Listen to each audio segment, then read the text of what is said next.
Breastfeeding can be quite challenging for the first-time mother. However, with the proper training and proper technique, the mother and the baby can both learn to enjoy the process.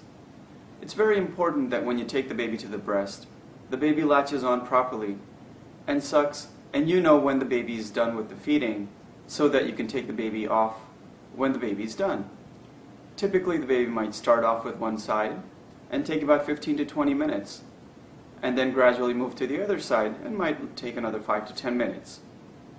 You have to remember which side you started off on, so the next feeding you can start on the contralateral breast and go the other way. So if you start on the right, you end up on the left. The next feeding you start on the left and you go to the right. When the baby's taken in the arm, the baby gets very nice and cozy, takes a little bit of milk, and then falls asleep. Within half an hour to an hour, the baby might get hungry and cry again, and then you put the baby back to the breast. And this can really create a cycle which becomes frustrating for the mother and the baby. So it's of utmost importance that when you take the baby to the breast, really aggressively try to wake the baby up so that the baby can finish up the feed and not fall asleep. Now let's say the baby did fall asleep. What do you do at that point? You would want to try to push off the feeding so at least maybe about 2 hours have lapsed since the last feeding. However, if it's not successful, don't starve the baby.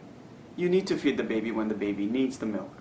However, you can coach the baby so that the feedings get spaced out every 2 to 3 hours. Make sure that the milk flow is good.